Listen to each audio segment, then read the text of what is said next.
So this is how my PhD started. I was really curious and wanted to understand why there was not much more done for the right to housing to be implemented and people to thrive in their communities, to thrive in their lives, because housing is really at the center of people's lives. So if you have a dysfunctional housing system, potentially you have health or unemployment or other type of issues. So solving the housing crisis should be priority number one.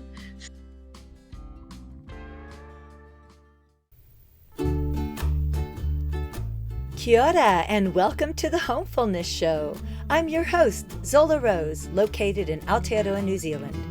We believe housing can be a means for regenerative placemaking to create affordable and sustainable homes and neighborhoods. We'll be exploring different housing models and neighborhood designs and innovation in energy, water, waste, construction, land use, and food systems.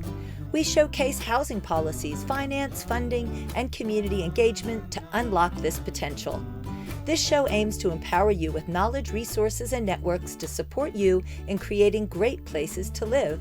Come join us as we bring to life the more beautiful housing that we know is possible. Kia ora, Sophie. Welcome to the Homefulness Show, and I'm really excited to interview you today. So Sophie is a public works advisor at Toitu Te Whenua, which is Land Information New Zealand.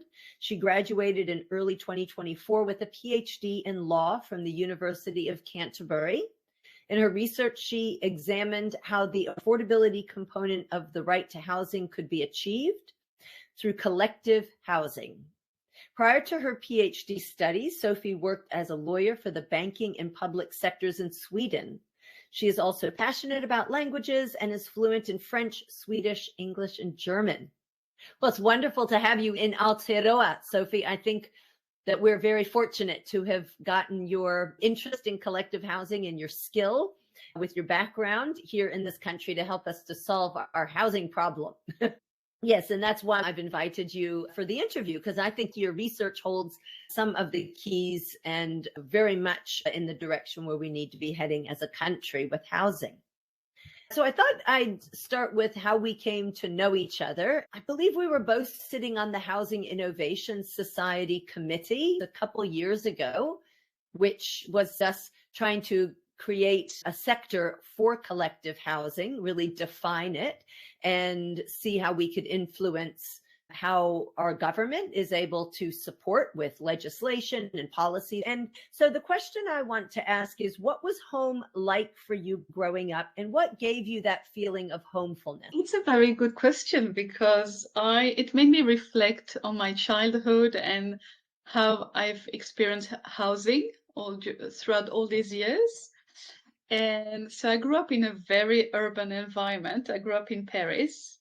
So you can imagine smaller apartments, very intense urban sprawl, and lots of noise, pollution.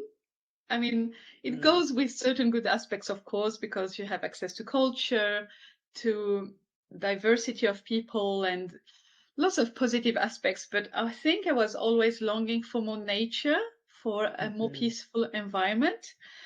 So as soon as I graduated from high school when I was 17, I moved to Germany.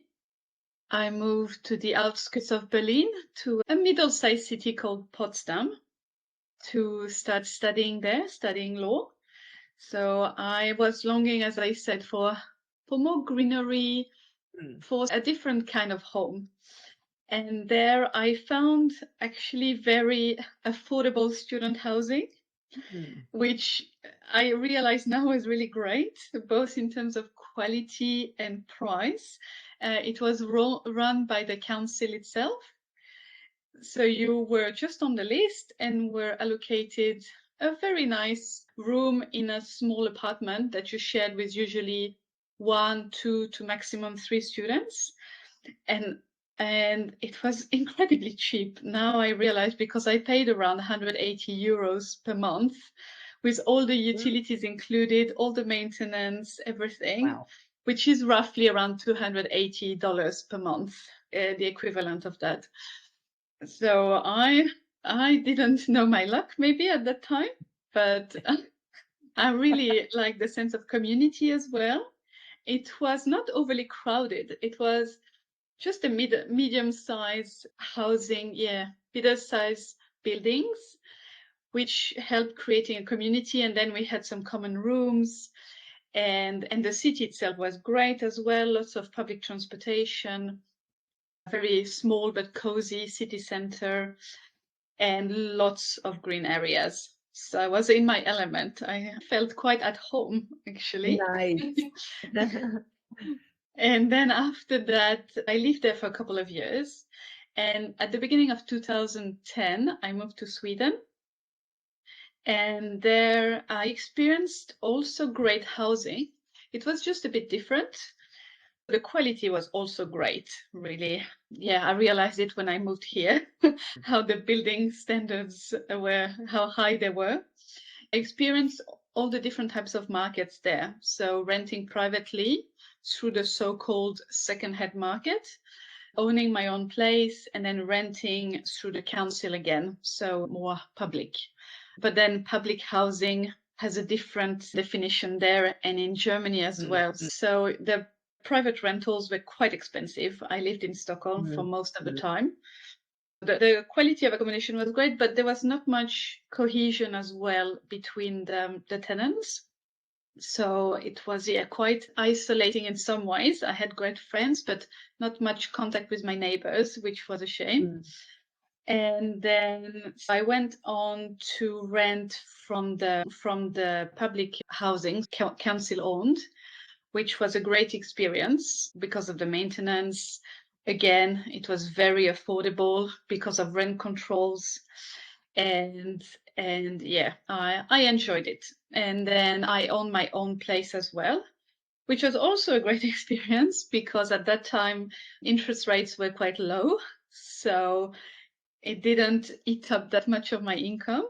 I moved to Aotearoa at the beginning of 2018 when it was summer. And even if it was summer, I had a bit of a shock when I started to live here because of how cold the houses were. I think that was my first shock. And the fact that people were only heating one room out of the whole house, and there was no central heating. And it was the first time, I think, in my life where I started to think seriously about housing. And then I realized that there was a big insecurity around housing, that many people lived in short-term rentals and that they had no guarantee of being able to stay in these rentals for a long time, or even a guarantee about the rent, that the rent would remain at a certain level or within their means. And it was an awakening. I saw at the same time a documentary from Swiss TV about cooperative housing. And for me, it felt like two worlds apart.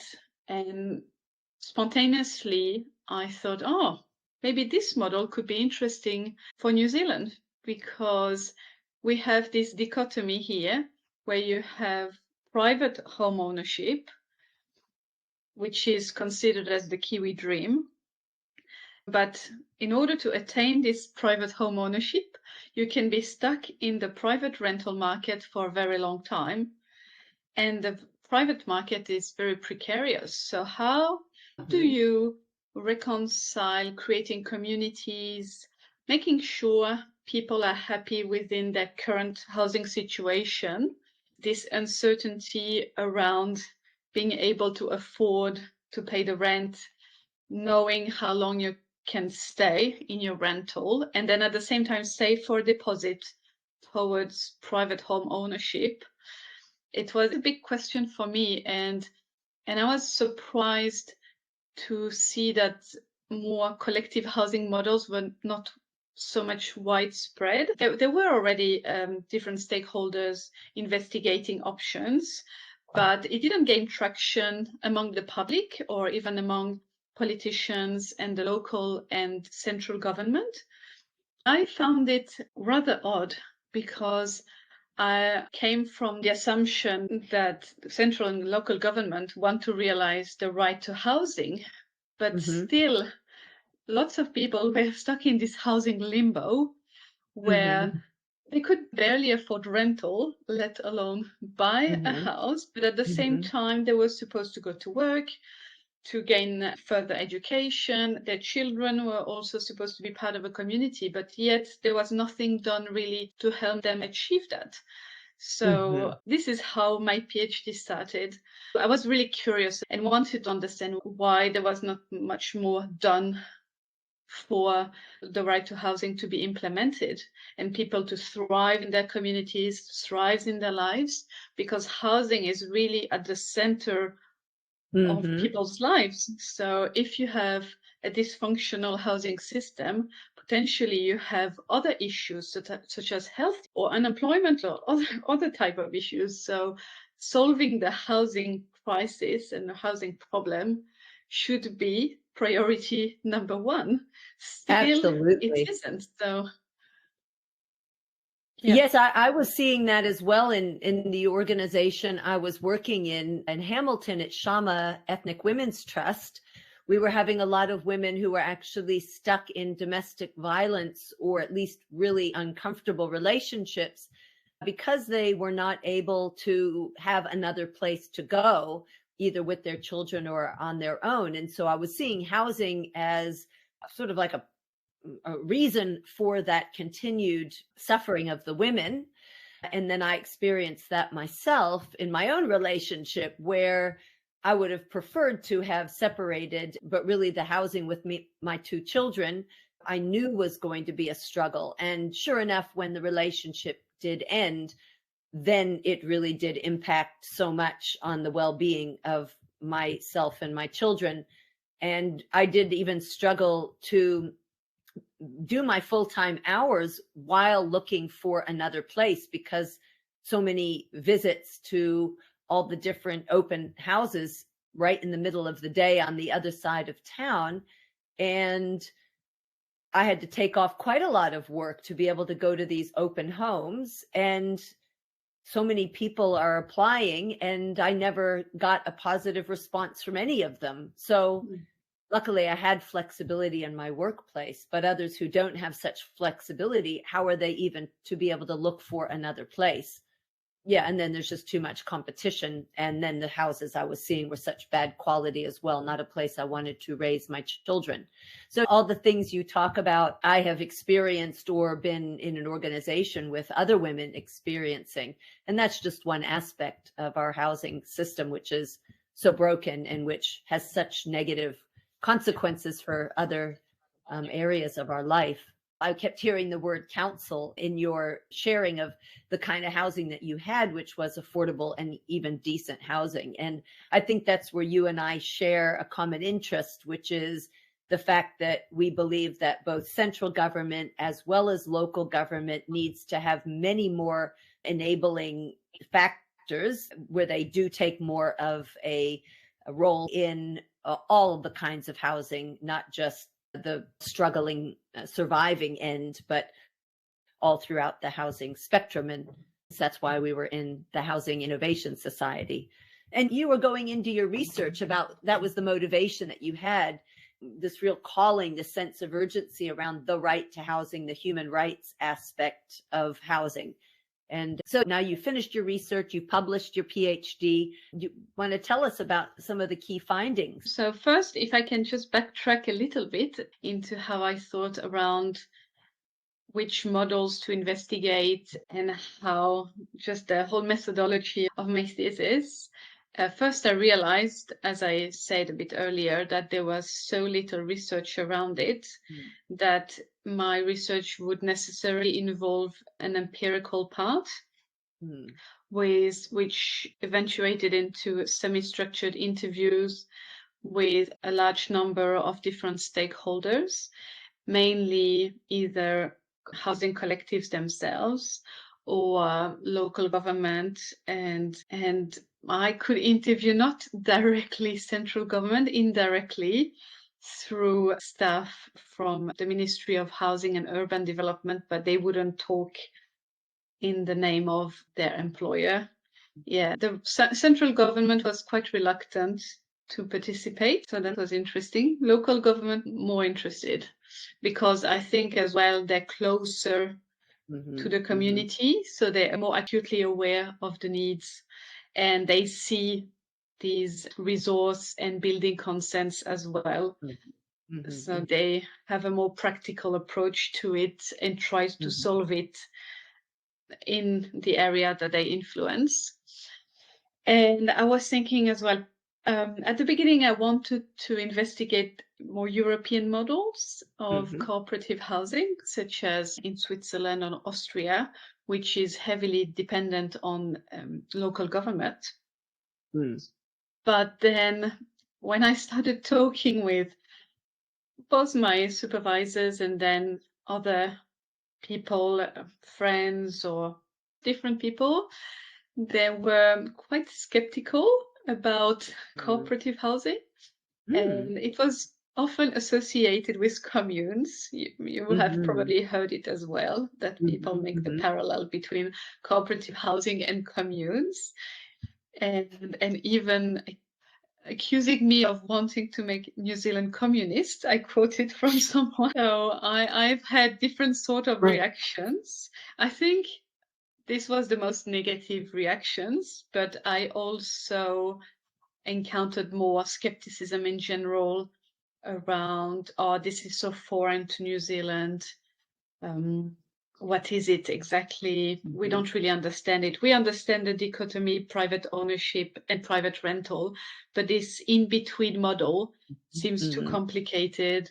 And so I didn't want to frighten the public too much then, even if I had this ambition from the beginning to present more radical model, even if I don't like this word because I think it's very mainstream in many European countries.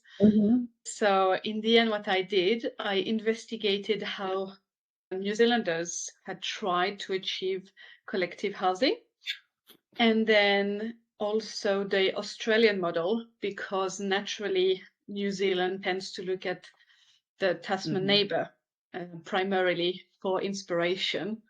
I was quite positively surprised to see that in Australia, even if it remains a very minor part of the whole housing sector, cooperative housing has gained more traction and is more supported.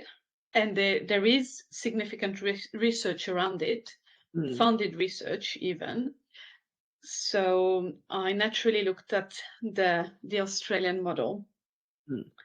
And I had a number of findings in my research. First, it was around the narrative of housing in New Zealand, which we've talked about now, and that is preventing big change, I think, because in the mainstream discourse, especially from politicians, and we see it again now with the change of government, we talk about, still we glorify home ownership, private home ownership, whatever it takes. So you can be indebted to 50% now of your income, pay 50% of your income in interest rates, and it's seen as a normal sacrifice. Yeah, that's the latest data I saw. People, on average, people spend between 49 and 52%.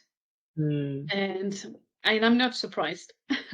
So it's still seen as a normal sacrifice. And again, we're hearing about deregulation. The market will solve the problem.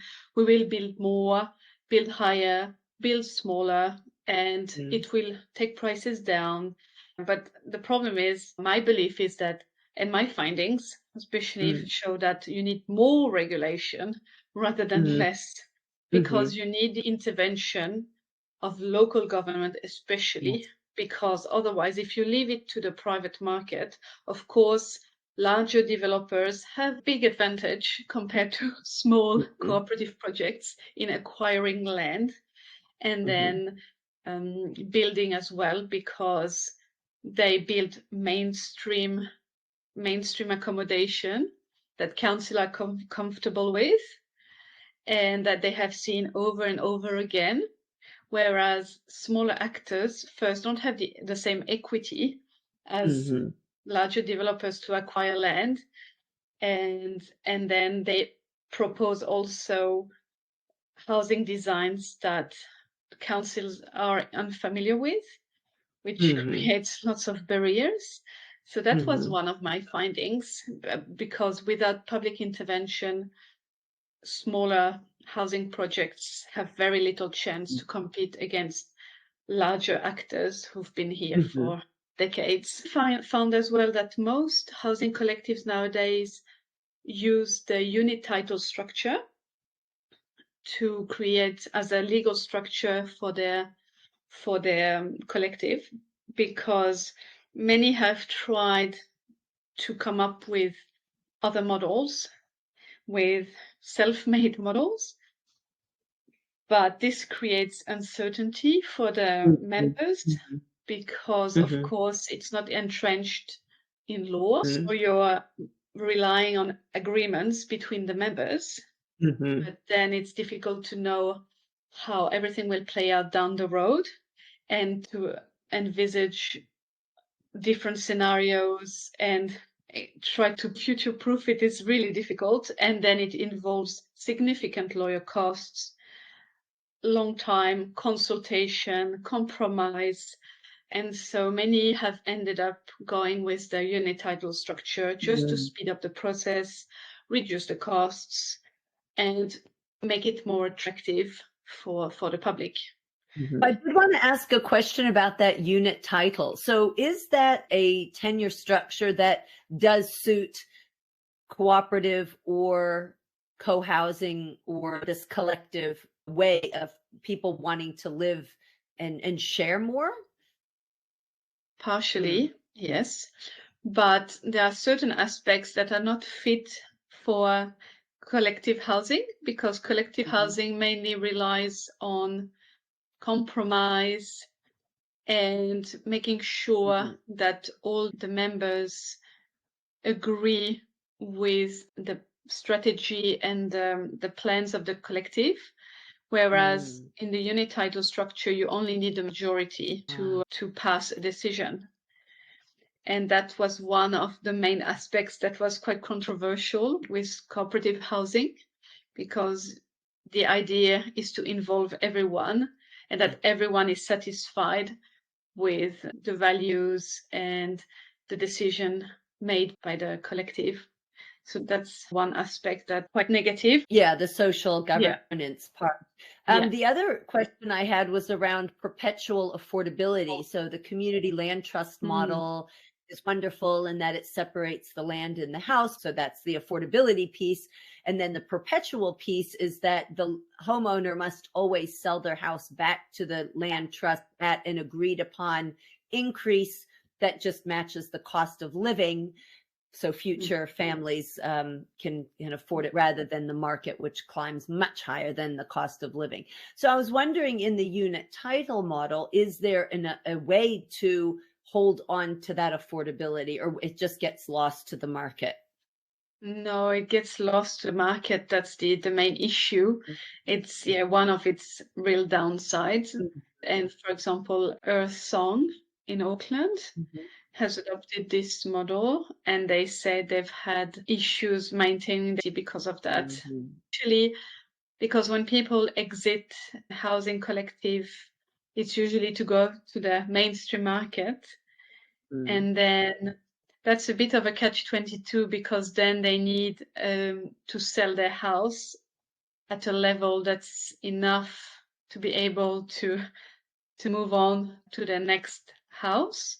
So it makes it very difficult. But just what you said before about maintaining affordability in land trusts, it's exactly like the Swiss cooperative model.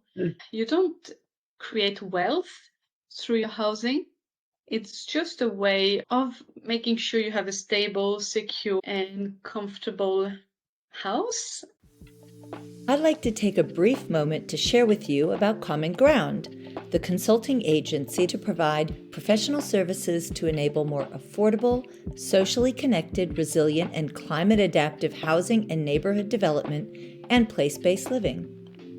So Common Ground works with local government, with community housing providers, with for-purpose developers, and with groups of people wishing to lead their own housing initiatives. We provide services in housing strategy, design and facilitation of meaningful community engagement, research, policy development, training in new approaches to better housing outcomes. We also provide services in workplace culture and communication to create more cohesive and effective working teams and workplaces. You can visit our website at commonground.net.nz to learn more about our services, and please sign up for our weekly newsletter for inspirational resources and get announcements to upcoming events. But it's a mindset, and the problem is here the mindset is still set on the house prices increasing, so you increase your equity and you create your wealth through housing. So as long as there is this mindset, it will be very difficult to convince New Zealanders that other types of housing, which don't generate wealth, are also very valid and can create very stable and enjoyable communities and increase their well-being. I know with the workshops that I've run, and I've done Women Revolutionizing Housing retreats where I've asked this question as, would you, if you had all these other wonderful parts to the neighborhood in your house, would you take a limited equity house where it has to be resold at a fixed rate? And I recently held a workshop here on cooperative living and asked the same question. And so many people actually went to the side of the spectrum that said, very happy to have limited equity, as long as I get these other benefits of security of tenure and the house is well done and I get along with my neighbors and all these other factors which add to my overall quality of life. So I think it's having these kinds of workshops where people can hear the other benefits, these community wealth benefits that offset this otherwise limited equity aspect of the housing. Yeah, and I agree. But now it's almost become also a necessity for many people because they know that home ownership is out of reach, or they're very unlikely to ever own the house. So instead of having to shift from rental to rental and being very unsecure in their housing situation, then they much prefer having, even if it's not private ownership, it's still stable, as you say, creates a community. And so I think the mindset slowly is starting to shift, and especially among the younger generation as well. So it's encouraging that people start to understand the benefits of this type of housing, and that there is more and more awareness around it, and it gains visibility. So it's great. What the Housing Innovation Society is doing is really great as well. They've published interesting reports. Hopefully, it will finally gain traction, at least among a local government. I think Queenstown has been really good, for example, in promoting this type of housing. I mean, they have an acute housing situation, so they also had to do it. But the Community Housing Trust there is doing really a great job and innovating in this space, which is great, and lots of inhabitants start to appreciate really what they're offering. So that's enough. Unfortunately, they don't build fast enough and to satisfy everyone on the wait list, but it's really great. I just did my last interview with a family who's received a home, and they're just overjoyed and speak so highly about the model itself and the benefits that they've received. I was wondering, in terms of the legislation, because your PhD is in law, and law is really what we've talked about is the crux of what would allow this model to be more prominent and easy and affordable. So what is it about the law that needs to change for cooperative housing to be able to be an accessible model? We would need to either have a separate legislation or incorporate aspects of it into the existing. The problem is we haven't had any bills or anyone proposing anything around that. So it would really help develop cooperative housing if we would have a specific legislation, or at least provisions in the current regulations because then people would start to feel more safe or have more legal certainty around that, and it would gain more visibility as well. And so banks would be less reluctant to lend as well to this type of housing. And it would gain in legitimacy and become an accepted form of housing, whereas it's still seen as an outsider, as something a bit risky. And we would need to have a specific legislation around that, whether in form as a separate act or as incorporated into, for example, the unit title structure could have a specific about cooperative housing, and then it would really help with the other aspects, because at the moment banks are really reluctant when it comes to this type of project. And as I found out, many times housing collectives try to hide, but they tweak the wording of their projects, because as soon as the banks see collective or cooperative, they become a bit frightened. So they have to find, for the financial aspect, they need to polish the language. And it's really unfortunate that you almost have to hide your purpose just in order to obtain finance. And then that's why as well they go through the unit title structure, because it's a well-known and banks are usually comfortable with it. So that's why they have to dampen a bit the cooperative aspect just to obtain finance. Yes, I've heard that story many times of having something that works for the residents and the bank, they don't understand it, and so they won't lend on it. I had a question about your PhD. Do you actually have in there the specific things that could a policy writer use your PhD to create the policy, or have you done that in the PhD paper itself? I investigated different avenues of what could be changed. It could be especially around resource and building consent, and then the unit title structure. We should also start with the basics, which means incorporating the right to housing into domestic law. That could be a good starting point, because at the moment, it's not in New Zealand law, it's not considered as a human right. It's not legally enforceable, and New Zealand has international obligations in terms of the right to housing, but domestically not. It has been challenged through the courts, but the problem is it's very sporadic, and it perpetuates the idea that housing is not a right, it's something that you need to work for and not an entitlement. And I think that's one of the issues, because then it means that policies and legislation shifts a lot depending on the government of the day.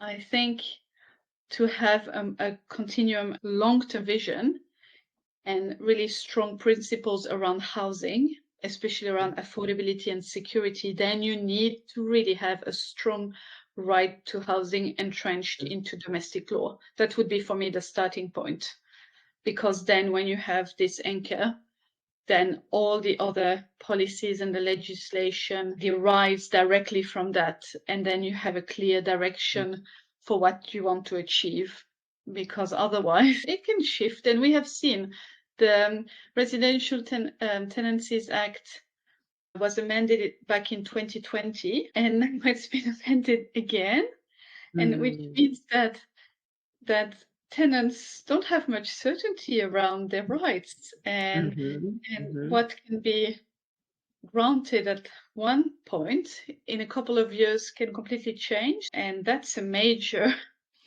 aspect of finding stability in your housing situation. So we need really a strong anchor, and the realization that this right to housing is paramount. It should be the priority. Yeah, in 2020, the UN Special Rapporteur on the Right to Adequate Housing released her report. Unfortunately, it was at the same time that COVID came to our country, and the government decided to give all its attention and its money to the COVID-related thing, which was fairly short-lived, rather than the right to housing, which was what her report was about, and doing anything about the recommendations of which there were many in that report. So I think along with what you're saying, it would be good to raise her report as well, in terms of all those points, and really create perhaps an advocacy campaign around getting those specific points in her report, because that is what you're saying is the foundational root. Everything else after that will be supporting that right to housing.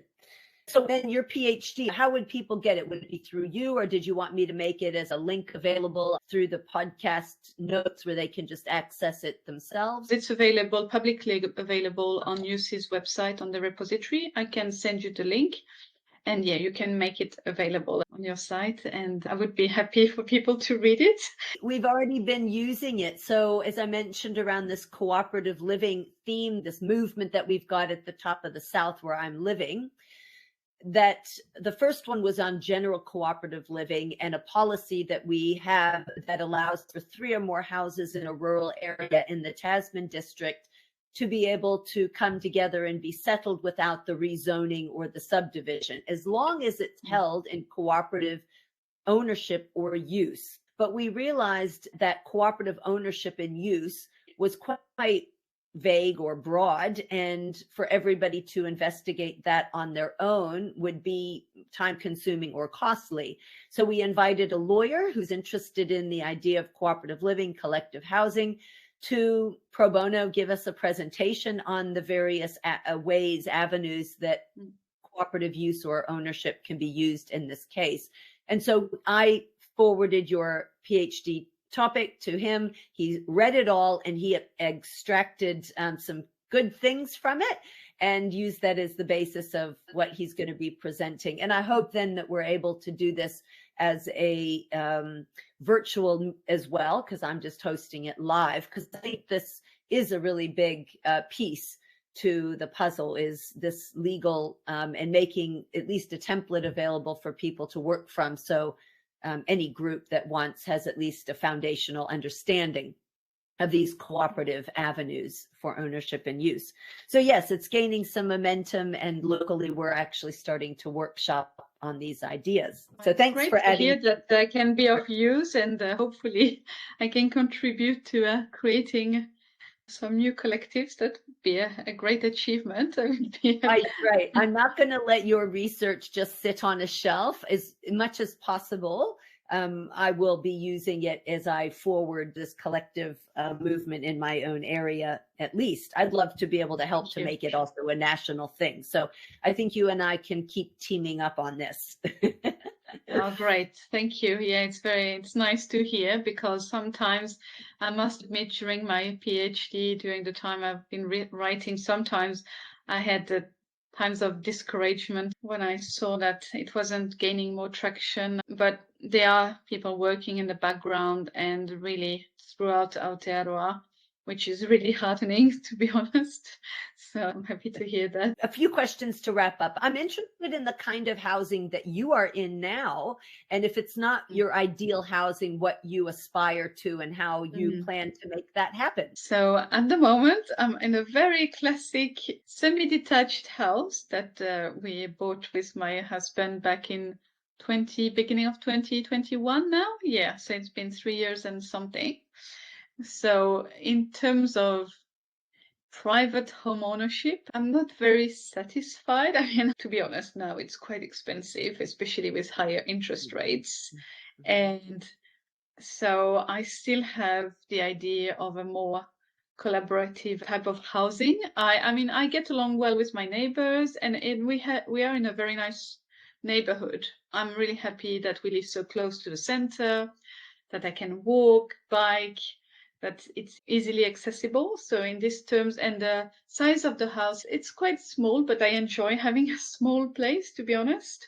I'm used to it as well, coming from Europe.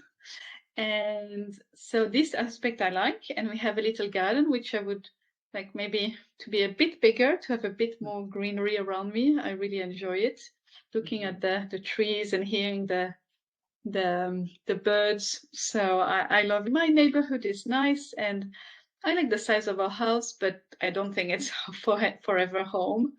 I would like still a bit more community spirit, because it's still pretty much each to their own. So it's a bit difficult to interact. even if they're nice neighbors, but I would long for something more.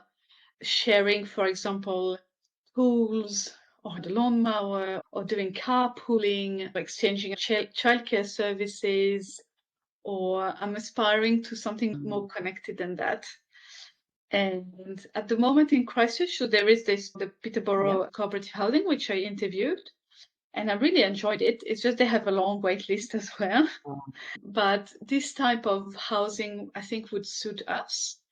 And I like the fact that it's quite intergenerational. And you have a mix of situations. So you have people who are living by themselves, you have families, you have elderly, you have a mix of different type of people. And I like that. And people from different backgrounds. And I think this is what I miss, because where we are, it's still very individualistic and car-centric, even if we're so close to the city center.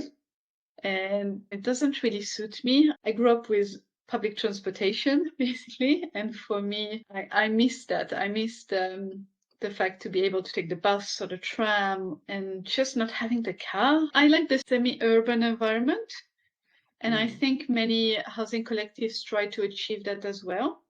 There is a big variety. There are also rural ones there, but many try to be semi-rural, because then you're not as much dependent on the car, which I find great with Peterborough. They have tried to reduce the number of cars and encourage soft mobility with bikes and walking, and they're centrally located, which helps. But having here less cars, more life, green, more connection, social interaction, that would be great. It would be wonderful if there were more Peterborough housing cooperatives. They've got a great model that does work and it looks beautiful. So hopefully some policy that supports that we can get some more of those developments for yourself and myself too.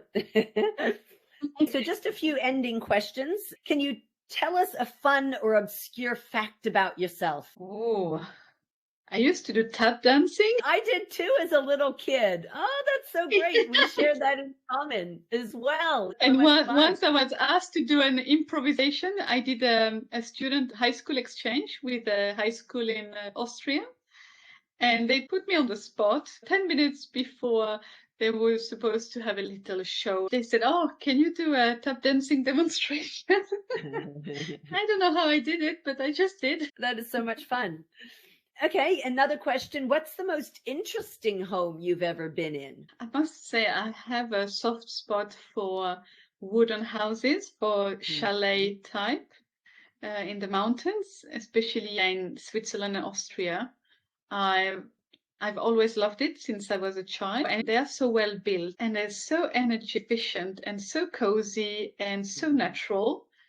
I absolutely love wooden houses. So that's my type of house. And especially when you have the scenery around you, seeing the snow and the mountains, I just love it.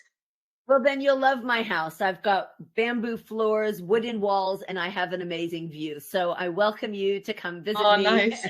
Oh, that sounds very tempting. Good. All right. Invitation is sent. Okay. And how about any books that you're reading, whether it be on housing or something of that sort of nature? Do you recommend any books that you've enjoyed? Recently, I read an Australian book about permaculture, housing, and how to be self-sufficient, basically. So that's a really interesting thing about how to maximize the resources we have without cluttering our houses, and just using what nature gives us to live simply but well. That's right, because there's things we can do. Some people are a little bit stuck where they are currently. They can't just make this change to how they'd like to live otherwise. But I think with books like what you're reading or Retro Suburbia, I think just looking around and seeing what exists already and using those spaces or resources a little bit differently can achieve better results. And I can recommend as well, of course, the book from Robin Allison, Co-Housing. Of course. That's a really good book. And then the one from Charles Durrett. It's a bit older, but it's a really good book as well, because it gives really practical examples. So that's a book that has inspired me as well. And last but not least, any podcasts or YouTube channels on this topic that you would recommend people can check out to get more information? I watched the tiny houses one.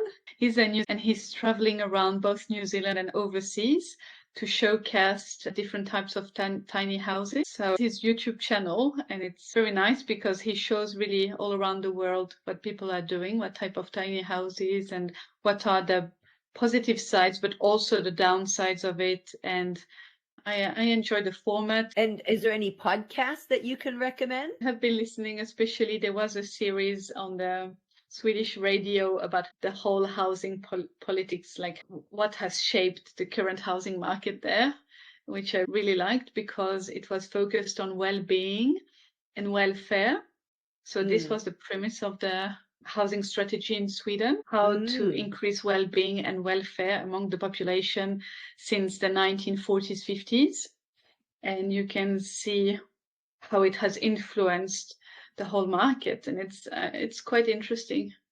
I've got one to recommend. It's called Co-op Conversations, Life in a Housing Cooperative. That's a great show. It's like the one from the former rapporteur, Leilani Farah. She has also a channel where she talks with a Swedish movie maker. They did movies together, and especially one I can recommend. It's called Push, and it examines how the segregation is increasing, like in major cities like Toronto and major cities around the world, and the dynamics behind that from an economic perspective. So they interview economists and different researchers and even people who are experiencing these situations. So this I would recommend. And so his name is Fredrik Gerten with Leilani Farah. They have great conversations together. Fantastic. I think the more people hear stories and hear from people who are benefiting by living in these places and hear the nuances of how these housing projects work, is we're just normalizing it through storytelling. And that's why I always do like to end on that note of podcast and YouTube channels, because it's that opportunity for us to imagine how it can be, because we're hearing it from others, and then we can have the will to work for the policy to make it happen for us here. Exactly. The more it's visible, the better. Well, it's been fantastic speaking with you today about our shared interests and about your wonderful research, which I'm going to be promoting. And I look forward to having you visit me and to having people access your PhD and hear what comes of it. Maybe other research will be able to build off of the research you've done. And I look forward to the first proper housing cooperative in this country. Let's say it's possible coming soon. Let's be hopeful. Yeah. Oh, yes. I would be so happy to see the first proper cooperative being built. I'm very optimistic. Thank you very much, Ola, for having me on this podcast. And yeah, let's continue this conversation. Wonderful. Great. Thank you so much, Sophie. I published this episode at the end of March 2025. So if you're listening and you are in Aotearoa, New Zealand, I highly recommend that you attend the Aotearoa Collective Housing Conference, also known as the Koho Hui, brought to you by the Housing Innovation Society, going from the 15th to the 17th of April of this year, held at the Ara Institute of Canterbury, which is in Otatahi, Christchurch. There's going to be academic papers on the research that's been done on the future of housing with all kinds of creative topics. I'm going to be presenting a paper with Rabina McCurdy on participatory permaculture design for thriving neighborhoods. And I've just learned about another presentation on a tiny home village concept for Canterbury in Christchurch. So if you're interested to attend, where all the movers and shakers are going to be who've been leading the way in anything to do with collective housing in Aotearoa, then I suggest you go to kohohui.com. And if you're a member of the Housing Innovation Society, you get a discount. That is thehousinginnovationsociety.com to be a member. We're also going to have keynote speakers from Australia, the UK, and Europe. So this is not only going to be housing about Aotearoa. So from wherever you are, if you are in the country in April, highly recommend you come. I look forward to seeing you there.